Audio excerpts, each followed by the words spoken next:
Hello everyone, यहाँ पे हम एंडोप्लाज्मिक रेटिकुलम में बायोलॉजी शॉर्ट्स में पढ़ रहे हैं। एंडोप्लाज्मिक रेटिकुलम एक बहुत इंपॉर्टेंट ऑर्गेनील है। देखो, जैसे कि हम बिग फैक्ट्रीज होती हैं, वो बहुत ज़्यादा raw material essential items provide करती हैं। अब वो डायरेक्ट तो हम तक नहीं पहुँचती ना, एक प्रॉपर चेन चलती है। पहले वो ट्रांसपोर्ट होगी, फिर एक किसी पर्टिकुलर प्लेस में जाएगी और वहाँ से हम ये वो चीज़ लेंगे। तो इस तरह से यही काम करता है हमारा क्या, जो ट्रांसपोर्ट सिस्टम है बेसिकली वो। यहाँ पे अगर बात करेंगे कौन कर रहा है, हमारा एंडोप्लाज्मिक रेटिकुलम। अब एंडोप्लाज्मिक रेटिकुलम की बात करें, देखो यहाँ पे एक किससे जुड़ी हुई है, यहाँ पे जुड़ी हुई है पहले किससे, एक न्यूक्लियर मेम्ब्रेन से कनेक्टेड है। ठीक है, जो न्यूक्लियर मेम्ब्रेन क्या है हमारा, न्यूक्लियस क्या है हमारा, ब्रेन ऑफ द सेल, जो कि सारा कंट्रोल एंड कोऑर्डिनेशन का काम कर रहा है। दूसरी तरफ ये पूरा जुड़ के हमारे दूसरे ऑर्गेनेल के साथ भी कनेक्टेड है, साइटोप्लाज्म के साथ भी कनेक्टेड है, और प्लस ये प्लाज्मा मेम्ब्रेन के साथ भी कनेक्टेड है। तो ये सारा क्या करती है, इस तरह से ये चेन चलती है और ये कनेक्शन का काम करती है और ट्रांसपोर्ट का काम करती है, क्या, हमारी एंडोप्लाज्मिक रेटिकुलम।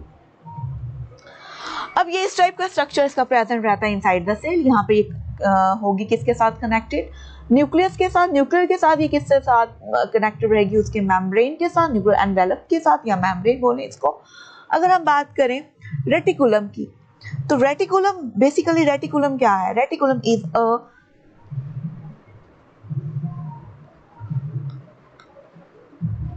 रेटिकुलम एक net like,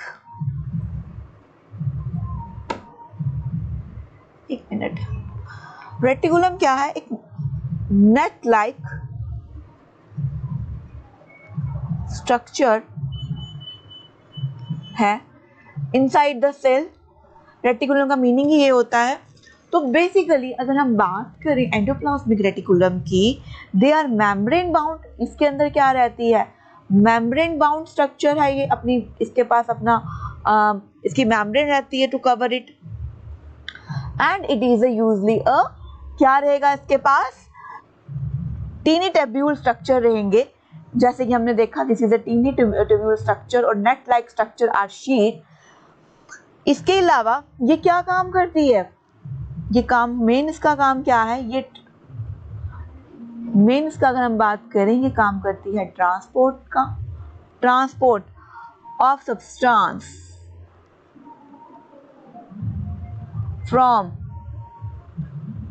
one part of the cell to another. इसके अलावा जो हमारा एंडोप्लाज्मिक रेटिकुलम है वो दो टाइप्स का है, एक है रफ एंडोप्लाज्मिक रेटिकुलम और दूसरा क्या है, स्मूथ एंडोप्लाज्मिक रेटिकुलम।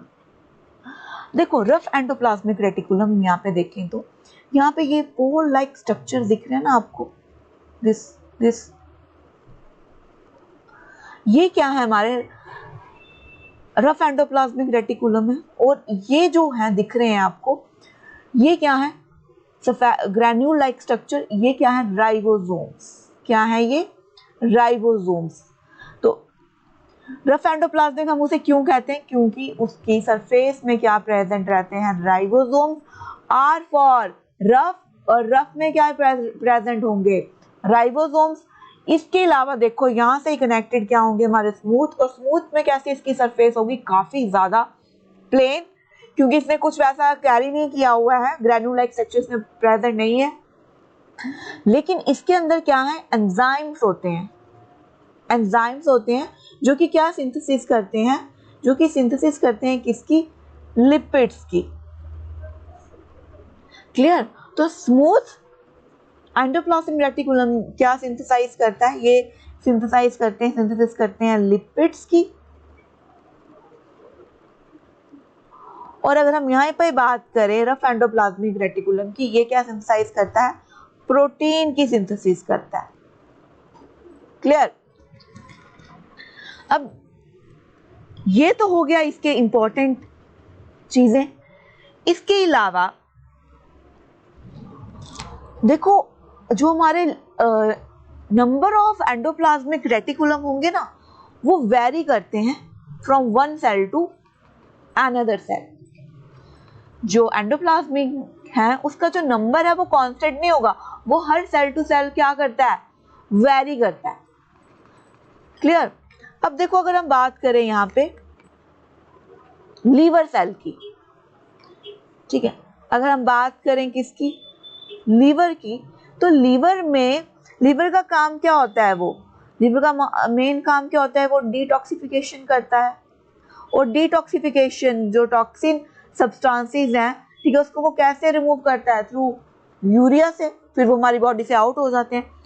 और ये यूरिया में ये डिटॉक्सिफिकेशन जो सब्सटेंसेस हैं वो कैसे आते हैं, जो कि कैसे होंगे, सॉल्युबल फॉर्म में होंगे। लेकिन कभी कभी क्या होता है, ये जो डिटॉक्सिफिकेशन वाले सब्सटेंसेस होते हैं ये इनसॉल्युबल होते हैं। ये कैसे होते हैं, इनसॉल्युबल होते हैं।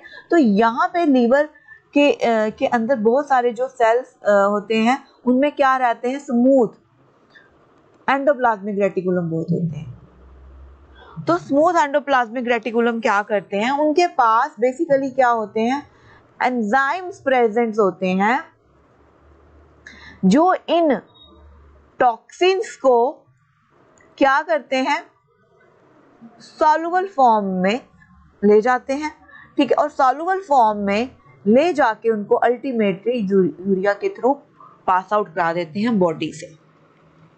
तो ये एक बहुत इंपॉर्टेंट रोल है किसका, स्मूथ एंडोप्लाज्मिक रेटिकुलम का। अब इसके अलावा देखो, ये तो हमारा रहा कि एंडोप्लाज्मिक, लेकिन ये आ गया पूरा सेल हो गया, ठीक है, ये सेल हो गया, इसको कवर है पूरा ये सेल से, ठीक है। अब ये सेल से कैसे कवरिंग इसकी क्या होगी, ये प्लाज्मा मेम्ब्रेन, ठीक है। अब ये प्लाज्मा मेम्ब्रेन में क्या फंक्शन करता है, ये देखो, ये यहाँ से निकल रहे हैं प्रोटीन्स, यहाँ पे आपको दे रहा है ये rough endoplasmic number of proteins, ये क्या सिंथेसाइज कर रहा है, लिपिड्स, और ये बनाने में हेल्प कर रहे हैं क्या, इस प्लाज्मा मेम्ब्रेन को बनाने में हेल्प कर रहे हैं, इसकी फॉर्मेशन कर रहे हैं। इस प्रोसेस को हम क्या बोलते हैं, क्या बोलते हैं इसको हम, ये जो इसकी फॉर्मेशन कर रहा है इसको हम क्या बोलते हैं, biogenesis. Bio means life and genesis means formation. तो एक इसका बहुत इंपॉर्टेंट फंक्शन है किसका, rough endoplasmic and smooth endoplasmic reticulum का, कि ये क्या कर रहा है, कौन सा प्रोसेस कर रहा है, ये बायोजेनेसिस कर रहा है। अब इसके थोड़ी हम देख लेते हैं यहाँ पे इसकी इंट्रोडक्शन, जो कि हमने पढ़ चुके हैं। तो the network of tiny tubule structures are sheet scattered, ये कहाँ होगी, in the cell.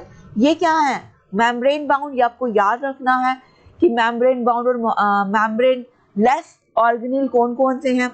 Transport of substance from one part of the cell to another part of the cell का ये इसका मेन क्या आ गया, फंक्शन आ गया।